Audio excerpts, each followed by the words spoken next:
Hello students, welcome back to my hub classes channel. तो dear students, आज की इस वीडियो में पढ़ेंगे हम रूपक अलंकार, उत्प्रेक्षा अलंकार और उपमा अलंकार की परिभाषा व उदाहरण, जो आपके बोर्ड एग्जाम के लिए बहुत ही इंपॉर्टेंट है। तो स्टूडेंट्स, आपके बोर्ड एग्जाम में अलंकार इस प्रकार से पूछे जाएंगे, जैसे कि इस पेपर में दिया हुआ है कि यमक अलंकार अथवा रूपक अलंकार का लक्षण और उदाहरण लिखिए। ठीक है, तो स्टूडेंट्स ये क्वेश्चन आपका अथवा में दिया हुआ है। अथवा में से केवल आपको एक अलंकार की परिभाषा या उदाहरण लिखना है। ठीक है, तो देखिए ये आपका 2 नंबर का आता है। 1 नंबर आपको परिभाषा लिखने पर मिलेगा और 1 नंबर आपको उदाहरण लिखने पर मिलेगा। इस प्रकार से आपको 2 नंबर मिलेंगे। तो स्टूडेंट्स, यहाँ से आपके 2 नंबर पक्के होने वाले हैं। हम तीनों अलंकारों की परिभाषा व उदाहरण बताएंगे। ठीक है, तो स्टूडेंट्स सबसे पहले आप वीडियो को लाइक करें और चैनल पर नए हैं तो चैनल को सब्सक्राइब करें और साइड वाले बेल आइकन को जरूर प्रेस कर दें। सबसे पहले पढ़ेंगे हम रूपक अलंकार की परिभाषा व उदाहरण। रूपक अलंकार की परिभाषा है जहां उपमेय या उपमान को एक रूप मान लिया जाता है, वहां रूपक अलंकार होता है। तो देखिए कितनी आसान परिभाषा है कि जहां उपमेय और उपमान को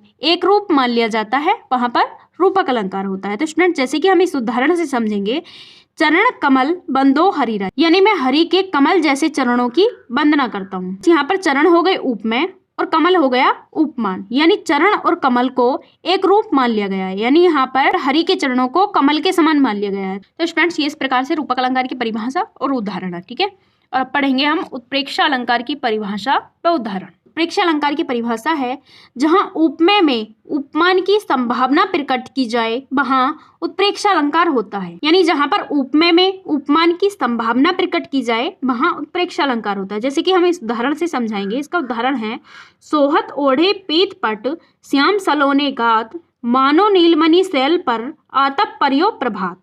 सोहत मानी शोभायमान, ओढ़े मानी ओढ़ना, पीत मानी पीला, पट मानी वस्त्र, श्याम यानी कृष्णा, सलोने यानी सावला, गात मानी शरीर, यानी श्री कृष्ण के सावले शरीर पर पीला वस्त्र ऐसे शोभायमान हो रहा है, मानो यानी जैसे कि नीलमणि शैल पर आतप परियो प्रभात। नीलमणि शैल पर यानी जैसे नीलमणि शैल पर आतप परियो प्रभात, जैसे सुबह का प्रकाश पड़ता है। यानी श्री कृष्ण के सावले शरीर पर पीले वस्त्र ऐसे शोभायमान हो रहे हैं, मानो कि जैसे नीलमणि की शैल पर सुबह का प्रकाश पड़ता है। तो स्टूडेंट्स, इस दोहे में देखिए उपमा और उपमान में संभावना प्रकट की गई है, यानी श्री कृष्ण के सावले शरीर पर पीले वस्त्रों को ऐसी संभावना दी जा रही है जैसे कि नीलमणि की शैल पर सूर्य का प्रकाश पड़ता है। स्टूडेंट्स देखिए, इस प्रकार से इस दोहे में संभावना प्रकट की जा रही है।